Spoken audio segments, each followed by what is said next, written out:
오늘 이 아침에도 하나님의 은혜를 사모하여 기도의 자리에 나아오신 모든 성도님들을 환영하고 축복합니다.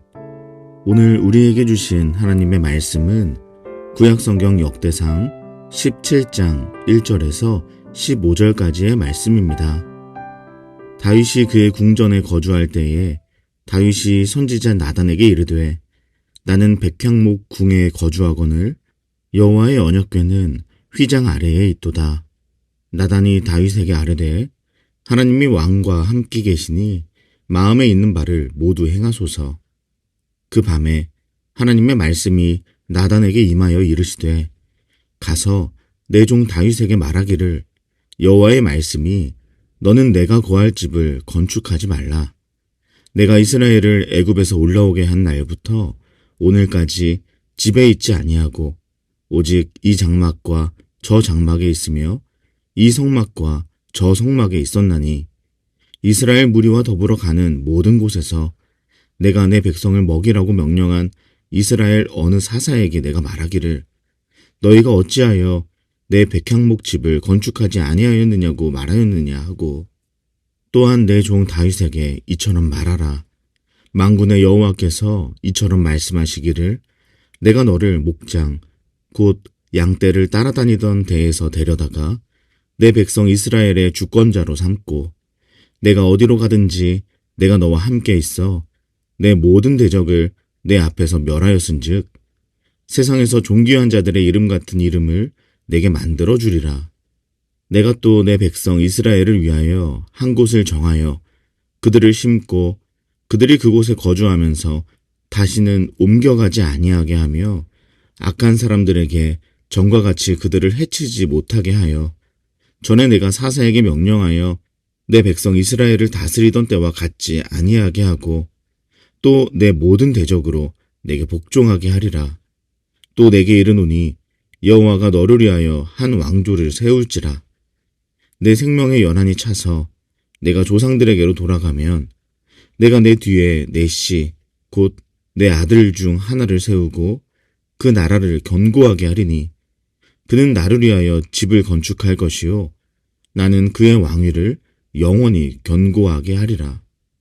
나는 그의 아버지가 되고 그는 나의 아들이 되리니 나의 인자를 그에게서 빼앗지 아니하기를 내가 내 전에 있던 자에게서 빼앗음과 같이 하지 아니할 것이며 내가 영원히 그를 내 집과 내 나라에 세우리니 그의 왕위가 영원히 견고하리라 하셨다 하라. 나단이 이 모든 말씀과 이 모든 계시대로 다윗에게 전하니라. 아멘. 오늘은 한 가지 질문으로 설교를 시작해 보겠습니다. 사랑하는 여러분, 여러분께서는 나를 인정해주고 길을 살려주고 늘 좋은 말을 해주는 배우자와 살고 싶으십니까? 아니면 만나기만 하면 잔소리하고 지적하는 배우자와 살고 싶으십니까? 뭐 이런 질문이 있나 싶으실 것입니다. 아마도 답은 거의 정해져 있겠죠. 우리 모두는 나를 지지해주고 늘 내 편이 되어주는 그런 동반자와 함께하고 싶어 합니다.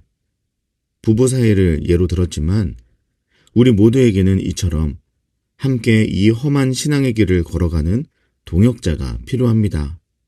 물론 그런 격려와 지지는 너무나 소중하고 또 필요하죠. 하지만 오늘 본문은 우리에게 그보다 더 깊은 차원의 진짜 동역관계가 무엇인지를 보여주고 있습니다. 오늘 본문에는 한 나라의 운명을 이끄는 두 명의 동역자, 왕과 선지자, 다윗과 나단이 등장합니다. 그런데 이들의 관계는 그저 서로의 체면을 세워주거나 서로를 이용해서 유익을 얻으려는 그런 비즈니스 관계가 아니었습니다. 그들은 때로는 불편하고 아프더라도 서로를 끝까지 하나님께로 이끌어주는 진정한 영적 동역자였습니다.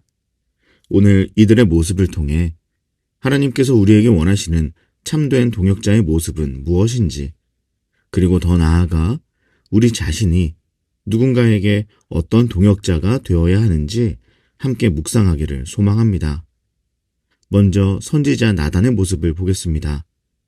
다윗이 하나님을 위해 성전을 짓겠다는 위대하고 너무나 선한 계획을 털어놓았을 때 나단은 처음에 진심으로 그를 축복하며 지지합니다. 3절에 보면 여호와께서 왕과 함께 계시니 마음에 있는 모든 것을 행하라고 이야기합니다.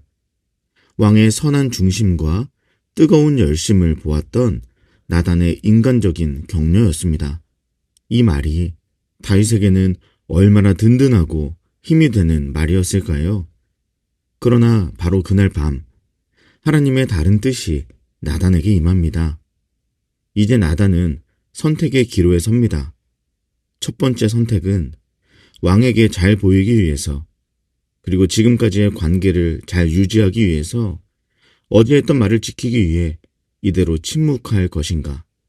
그리고 두 번째 선택은 모든 위험을 감수하고 다시 다윗 왕 앞에 가서 하나님의 진짜 뜻을 전하며 했던 말을 번복할 것인가. 나단은 이 선택지 중에서 주저없이 두 번째 선택지를 선택합니다. 그는 자신의 말을 번복하면서까지 하나님 앞에서 정직하고 신실하게 행합니다. 그의 이 선택이 얼마나 위대한 것이었는지 우리는 기억할 필요가 있습니다. 나단 선지자는 그저 왕의 기분을 맞추는 왕의 사람이 아니었습니다. 왕의 프로젝트를 성공시키기 위해 고용된 그런 컨설턴트도 아니었습니다. 그의 첫 번째 충성의 대상은 오직 하나님 한 분뿐이었습니다. 또한 그는 다윗과 좋은 관계를 유지하는 것보다 다윗을 바른 관계로 이끄는 것을 더 중요하게 여겼습니다. 다윗과의 관계가 어색해지거나 심지어 깨질 위험보다 다윗이 하나님과 바른 관계를 맺지 못하게 될 것을 더 두려워했던 것입니다. 여러분, 진정한 동역자는 이처럼 언제나 내 편만 들어주는 사람이 아닙니다. 때로는 나의 가장 선하고 가장 열정적인 계획에 대해서도 잠깐 멈추어서 함께 기도해보자고 말해주고, 그리고 내가 혹시라도 잘못된 길로 나아갈 때면 아프더라도 사랑을 담아 진리를 말해줄 수 있는 사람입니다. 이러한 동역자는 나를 기쁘게 하는 것을 넘어서 내가 하나님을 기쁘시게 하도록 돕는 사람인 것이죠. 그리고 나단 선지자뿐만 아니라 다윗 또한 참으로 놀라운 선한 동역자였습니다. 나단의 용기만큼이나, 아니 어쩌면 그보다 더 놀라운 다윗의 반응이 나타납니다. 다윗은 이스라엘의 절대 권력자였죠. 마음만 먹었다면 얼마든지 나단의 말을 묵살하고 자신의 계획을 밀어붙일 수도 있었습니다. 그러나 그는 자신의 권위로 살아가는 동역자를 찍어 누르지 않았습니다. 다윗 왕 입장에서는 참 자존심도 상했을 텐데 나단에게 그렇게 함부로 대하지 않습니다. 어제는 된다더니 오늘은 왜 딴소리를 하냐고, 감히 선지자 따위가 어찌 왕의 계획을 막고 있냐고 이렇게 말하면서 자신의 권위와 체면을 내세우지 않죠. 그는 선지자의 입에서 나온 하나님의 말씀을 자신을 향한 공격이 아니라 결국 하나님의 사랑의 음성으로 들을 줄 아는 영적인 귀를 가지고 있었습니다. 그리고 다윗은 결국 선지자 나단의 말을 듣고 자신의 뜻을 꺾습니다. 그는 자신의 위대하고 선해 보였던 계획보다 나단을 통해 들려온 하나님의 말씀을 더욱더 크게 여겼던 것입니다. 하나님의 아니요 라는 답변 앞에 자신의 뜻을 완전히 내려놓는 겸손한 순종을 선택했습니다. 이처럼 그리스도인이라면 하나님의 아니라는 응답에 자신의 생각을 꺾는데 점점 익숙해져야 할 필요가 있습니다. 매일마다 말씀에 자신을 비추다 보면 나의 태도나 생각이 말씀에 의해 다루어져야 하는 것이 마땅하고 또한 자연스러운 일이기 때문입니다. 그럼 하나님 앞에서 쓸데없는 고집을 내려놓게 되죠. 동역자와의 관계도 마찬가지입니다. 언제나 내 주위에서 네, 너무 좋습니다, 이렇게 말하는 예스맨들로 자신을 둘러싸지 않습니다. 오히려 자신에게 쓴소리를 해줄 수 있는 나단과 같은 동역자를 곁에 두고 그의 말에 귀를 기울일 수 있다는 것을 큰 축복으로 여길 수 있어야 합니다. 자신의 계획이 아무리 훌륭해 보여도 하나님의 말씀 앞에서 기꺼이 그것을 포기할 줄 아는 겸손함이 있는 사람, 그 사람이 바로 하나님께서 인정하시고 사용하시는 사람입니다. 사랑하는 여러분, 우리의 주변에 수많은 관계들 때문에 힘들고 지치는 일이 많으시죠. 그런데 사실 곰곰이 따져보면 내 문제라기보다는 상대방의 문제 때문인 경우도 꽤나 많을 것입니다. 저 사람만 좀 바뀌면 모든 게 괜찮아질 텐데 이렇게 생각할 때가 참 많죠. 그러나 오늘 다윗과 나단이 보여준 이 아름다운 동역은 그렇게 이루어지지 않았습니다. 내가 바뀌어야 합니다. 왜 항상 나부터 바뀌어야 합니까? 그것은 오늘 본문에 힌트가 있습니다. 다윗은 나단에게 왜 어제와 오늘 말이 다릅니까? 이렇게 말하며 그의 일관성을 한 번도 따져 묻지 않았습니다. 그는 어제 나단이 주었던 기분 좋았던 말이나 그로 인해 생겼던 자기 확신에 머무르지 않았던 것입니다. 다윗은 그 순간 오직 지금 나에게 주시는 하나님의 말씀에만 집중했습니다. 그리고 그 말씀 앞에서 다른 누구도 아닌 바로 자기 자신을 돌아보고 자신의 생각을 바꾸기를 선택했습니다. 나단과 다윗이 이처럼 위대한 동역자가 될 수 있었던 이유는 이처럼 두 사람 모두 말씀 앞에서 스스로를 돌아보는 경건한 태도가 있었기 때문입니다. 그들은 말씀을 통해 다른 누군가의 다림줄로 사용하지 않고 나의 다림줄로 사용했습니다. 그들은 말씀을 통해서 다른 사람이 아니라 바로 내가 다루어지기를 선택했던 사람들이었다는 것입니다. 이 원리는 우리 교회 공동체 안에서도 동일하게 적용됩니다. 우리 교회 안에 수많은 관계들 가운데 이처럼 나단과 다윗 같은 오직 하나님의 말씀 앞에 자신을 내어놓고 하나님의 말씀에 따라 서로를 대하는 그런 위대한 동역이 앞으로도 많이 일어나기를 간절히 소망합니다. 특별히 우리 교회는 지금 단대부고라는 귀한 공간을 빌려서 예배를 드리고 있습니다.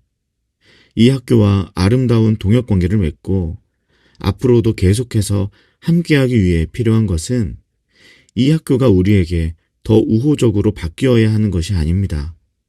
바로 우리 교회가, 우리가 먼저 학교에게 이런 동역자가 되어 주어야 하는 것입니다. 우리의 유익과 편리를 위한 마음들을 조금 더 내려놓고 주님의 마음으로, 주님의 사랑으로 이 학교와 학생들, 그리고 교직원들을 섬길 때 우리가 먼저 그들에게 나단과 같고 다윗과 같은 신실한 동역자가 되어줄 때 우리는 단대부고와 함께 걷는 이 시간을 통해서 주님이 원하시는 길로 나아가게 될 것입니다. 오늘 설교 제목이 무엇입니까? 이런 동역자 되게 하소서. 어쩌면 많은 분들께서 이 설교 제목을 보시면서 누군가가 떠오르셨을 것 같습니다. 그런데 저는 사실 오늘 설교의 배경화면을 거울 화면으로 하고 싶었습니다. 오늘 본문을 통해 우리가 배울 수 있는 것이 그것이기 때문입니다. 다윗이 좋은 동역자였기에 나단이 좋은 동역을 할 수 있었고, 나단이 좋은 동역자였기에 다윗이 좋은 동역을 그와 함께 할 수 있었던 것이죠. 그리고 각자가 서로에게 좋은 동역자가 되니까 결국 모두가 하나님의 말씀 앞에 바로 서고 그 나라 또한 하나님의 말씀 앞에 바르게 세워지지 않습니까? 오늘 우리의 기도가 이렇게 바뀌기를 소망합니다. 주님, 제게 좋은 동역자를 보내주십시오 라는 기도보다 주님, 제가 먼저 누군가에게 나단과 같은 다윗과 같은 동역자가 되게 하여 주시옵소서. 사랑으로 진리를 말할 수 있는 용기를 주시고 제가 속한 공동체에서 다윗과 같이 말씀 앞에서 다른 누구도 아닌 저 자신이 먼저 다루어지는 겸손한 사람이 되게 하여 주시옵소서. 그렇게 오늘 이 아침 내가 먼저 신실한 동역자 되기를 결단하는 저와 여러분에게 주님께서 우리를 부르셔서 누군가의 삶과 이 지역사회에 가장 귀한 선물, 가장 신실한 동역자로 사용하여 주시는 은혜가 있기를 우리 주 예수 그리스도의 이름으로 간절히 축복합니다. 기도하겠습니다. 제가 먼저 다윗과 나단처럼 하나님의 말씀 앞에 신실한 동역자가 되게 하소서. 사랑으로 진리를 말하고 말씀 앞에 겸손히 순종하는 이런 동역자 되게 하소서. 그리고 우리 개인의 기도 제목을 놓고 우리의 가정과 다음 세대 자녀들, 청년들을 위해 기도해 주십시오. 또한 우리 사귐의 교회가 계속해서 하나님이 기뻐하시는 교회로 세워질 수 있도록 기도해 주시기 바랍니다. 마지막으로 나라와 민족과 온 열방에 하나님 나라가 세워지기를 한마음과 한뜻으로 기도하며 나아가겠습니다. 함께 기도하시겠습니다.